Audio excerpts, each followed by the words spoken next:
Hi అందరికీ నమస్తే అండి. ఈరోజు మన ఛానల్లో వినాయక చవితి స్పెషల్ ఉండ్రాల పాయసం అనేది ఏ విధంగా చేయాలో సింపుల్ టిప్స్తో ఈజీగా 10 నిమిషాల్లో తయారైపోయే ఈ యొక్క స్వీట్ వినాయకుడికి ఎంతో ఇష్టమని మన పెద్దలు శాస్త్రాలు చెప్తున్నాయి.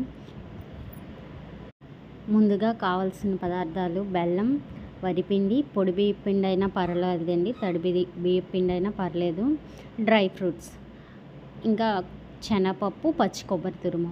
ఫస్ట్ స్టవ్ ఆన్ చేసి ప్యాన్ పెట్టుకొని ఘీ అనేది మెల్ట్ చేసుకోవాలండి. మెల్ట్ చేసుకున్న తర్వాత డ్రై ఫ్రూట్స్ వేసుకోవాలి. డ్రై ఫ్రూట్స్ వేసుకొని బాగా వేయించాలండి. Dry fruits golden brown colour వచ్చిన వరకు వేయించుకోవాలి. వేయించుకున్న జీడిపప్పుని తర్వాత ఈ యొక్క డ్రై ఫ్రూట్స్ అన్నిటిని ఒక బౌల్లో తీసుకొని పక్కన పెట్టుకోవాలి. ఇప్పుడు అదే ప్యాన్లో కొంచెం వాటర్ అనేది వేసుకోవాలండి. ఉండ్రాలకి మనం ఫస్ట్ ఉండ్రాలు ప్రిపేర్ చేసుకోవడానికి వాటర్ వేసుకొని అందులో మనం తీసుకున్న పొడి బియ్య పిండిని వేసుకోవాలి. లేదా మీ దగ్గర పొడి బియ్య పిండి లేకపోతే బియ్యాన్ని నానబెట్టి నైట్ అంతా మార్నింగు దాన్ని ఆరబెట్టుకొని మిక్సీ పడితే సరిపోతుందండి. ఈ యొక్క బెల్లాన్ని కట్ చేసుకొని వాటర్లో వేయాలండి. ఆ యొక్క వాటరు మరుగుతున్నప్పుడు అందులో వేయాలి. వాటర్ అనేది ఎక్కువ కాకుండా కొంచెం మరిగిన తర్వాత బెల్లం, పచ్చి కొబ్బరి తురుము వేసుకోవాలి. ఈ పచ్చి కొబ్బరి తురుము బెల్లం బాగా కలపాలండి. ఆ యొక్క బెల్లం అనేది బాగా మెల్ట్ అవ్వాలి. ఆ యొక్క ముక్కలు లేకుండా చక్కగా కలుపుకొని మెల్ట్ చేయాలండి. ఇదిగోండి ఈ యొక్క ఇప్పుడు వాటర్ అనేది మరుగుతుంది చూడండి. ఈ యొక్క మరుగుతున్నప్పుడు పొడి బియ్య పిండిని వేసుకోవాలి. వేసుకొని బాగా ఉడికించాలండి. బాగా ఉడికిన తర్వాత అది చిన్న ఒక చపాతీ పిండిలా ఫామ్ అవుతుంది. బాగా ఉడికించాలి. బియ్యం పిండి బాగా ఉడికించాలండి. ఈ యొక్క మిశ్రమాన్ని చక్కగా ఉడికిన తర్వాత దీన్ని పక్కన పెట్టుకోవాలి. వేడిగా ఉన్నప్పుడు కాకుండా కొంచెం చల్లారిన తర్వాత చపాతీ ముద్దలా కలుపుకోవాలి. ఈలోపు మనం స్టవ్ ఆన్ చేసి ప్యాన్లో కొంచెం పాలు అనేది మరిగించాలండి. పాలు బాయిల్ చేసుకోవాలి. ఈ యొక్క పాలు మరిగిన తర్వాత వాటిని కూడా పక్కన పెట్టుకోవాలండి. పాలని కూడా ఈ యొక్క పిండి ముద్ద అనేది బియ్య పిండి ముద్ద అనేది చక్కగా చల్లారిపోయిన తర్వాత దాన్ని చపాతీ ముద్దలా కలిపి చిన్న చిన్న ఉండలుగా చేయాలండి.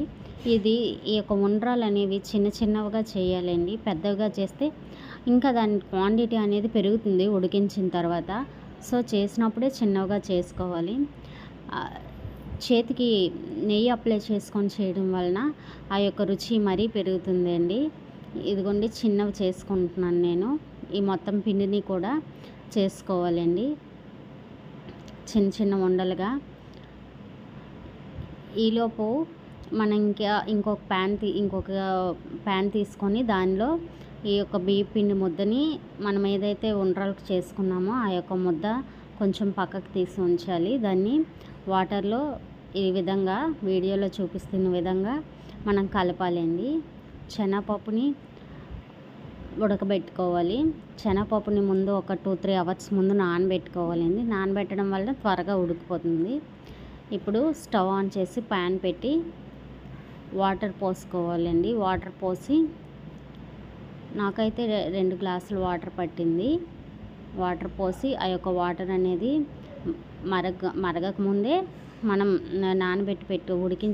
ముందుగానే ఉడికించి పెట్టుకున్నాం కాబట్టి ఎక్కువ ఉడకవలసిన అవసరం లేకుండా వెంటనే వేసేయాలండి శనగపప్పు వేసిన తర్వాత నెయ్యి వేసుకోవాలి.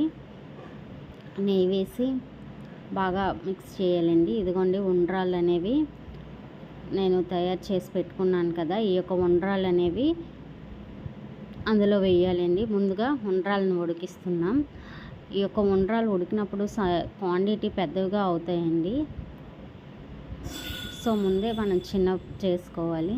ఆ యొక్క ఉండ్రాలు వేసిన తర్వాత బాగా కలుపుకోవాలండి విరగకుండా. ఇదిగోండి వాటర్ అనేది బాయిలింగ్ అయినప్పుడు ఆ యొక్క ఉండ్రాలు అనేవి ఉడికిపోయినట్టే. ఇప్పుడు ఒక ఉండ్రాలను తీసుకొని పక్కకు తీసానండి. ఇదిగోండి సాఫ్ట్గా తయారైంది కదా. ఇప్పుడు ఈ యొక్క ఉండ్రాలు అనేవి ఉడికిపోయినట్లే. ఉడికిపోయిన తర్వాత ఉడికించిన తర్వాత బెల్లం అనేది వేసుకోవాలండి. బెల్లాన్ని ముక్కలుగా చేసి వేసుకోవాలి. ఇప్పుడు ఈ బెల్లం అనేది కరిగిన వరకు బాగా ఉడికించాలండి. ఉండ్రాల పాయసంతోనే ఈ యొక్క వినాయక చవితి అనేది పూర్తవుతుంది. సో కంపల్సరిగా మీరు ట్రై చేయండి. ఈ విధంగా మనం ముందుగా మరగబెట్టిన పాలునండి పక్కన పెట్టుకోవాలి. పక్కన పెట్టుకొని అవి కంప్లీట్లీ చల్లారాలండి. చల్లారిన తర్వాత ఈ యొక్క ఉండ్రాల్లో వేయాలి కదండి. సో వాటిని పాలను పక్కన పెట్టుకోవాలి. ఈ యొక్క స్టేజ్లో పాలు వేస్తే పాలు విరిగిపోయి ఉండ్రాల పాయసం అంత బాగా టేస్ట్గా ఉండదండి. సో ఈ యొక్క టిప్ని కూడా మీరు ఉపయోగించండి, బాగుంటుంది. ఈ యొక్క పాలు విరగకుండా ఉండాలంటే మాత్రం పాలు కంప్లీట్లీ చల్లారిన తర్వాతే వేయాలండి లాస్ట్లో. సో ముందుగా మనం వాటర్ కలిపిన ఈ యొక్క వరిపిండిని తీసుకొని ఉండ్రాల్లో వేయాలండి. ఈ విధంగా వాటర్ కలిపి తీసుకోవడం వలన ఎక్కడ కూడా లమ్స్ ఫామ్ అవ్వండి. లమ్స్ ఫామ్ అవ్వకుండా ఈ విధంగా ఉండ్రాల్లో వేసి బాగా ఉడకనివ్వాలి. ఈ ఉండ్రాళ్ళు ఈ యొక్క వరిపిండి వాటర్ కలిపిన వరిపిండి ఇదంతా బాగా మరగనివ్వాలండి. ఇలాచీ పొడి వేసుకోవాలి. ఈ యొక్క ఇలాచీ పొడి వేయడం వలన ఇంకా బాగుంటుంది. మీకు ఇంకా ఏ రెసిపీస్ కావాలో తప్పకుండా నా యొక్క ఛానల్ కామెంట్ చేయండి, లైక్ చేయండి, మీ ఫ్రెండ్స్ అండ్ ఫ్యామిలీకి షేర్ చేయండి. నేను చెప్పే ఈ యొక్క టిప్స్తో మీ ఉండ్రాల పాయసం చాలా బాగుంటుంది. తప్పకుండా ట్రై చేయండి. మనం వేసిన ఈ యొక్క వరిపిండి మిశ్రమం అనేది కొంచెం దగ్గర పడుతుందండి, ఉడుకుతుంది. ఈ యొక్క స్టేజ్లో మనం ముందుగా డ్రై ఫ్రూట్స్ అనేవి వేయించుకున్నాం కదండి. ఆ యొక్క డ్రై ఫ్రూట్స్ అనేవి వేసుకోవాలి. చక్కగా డ్రై ఫ్రూట్స్ వేసి కొంచెంసేపు ఉడకనివ్వాలండి. ఈ యొక్క పాయసం అనేది దగ్గర పడాలి. దగ్గర పడిన తర్వాత ఇది స్టవ్ ఆఫ్ చేయాలండి. స్టవ్ ఆఫ్ చేసి ఈ యొక్క మిశ్రమం అనేది కంప్లీట్గా చల్లారాలి. ఇది చక్కగా చల్లారిన తర్వాత మనం ముందుగా మరగబెట్టి చల్లారబెట్టుకున్న పాలని ఇందులో వేయాలండి. ఇలా వేయడం వలన ఈ యొక్క పాలు అనేవి విరగకుండా పాయసం అనేది మరింత టేస్ట్గా ఉంటుంది.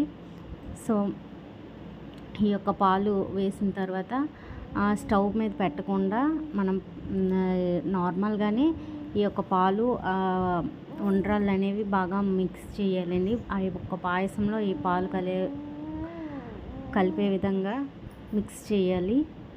చక్కగా మిక్స్ చేసిన తర్వాత అంతేనండి, మన యొక్క ఉండ్రాల పాయసం అనేది రెడీ అయిపోయినట్టేనండి. ఈ యొక్క వినాయక చవితికి ఉండ్రాల పాయసం నైవేద్యంగా పెట్టి మీకు మీ కుటుంబానికి శుభం ఐశ్వర్యం కలగాలని ఈ యొక్క రెసిపీని తప్పకుండా షేర్ చేస్తారని ఫ్రెండ్స్ అండ్ ఫ్యామిలీకి సబ్స్క్రైబ్ చేస్తారు.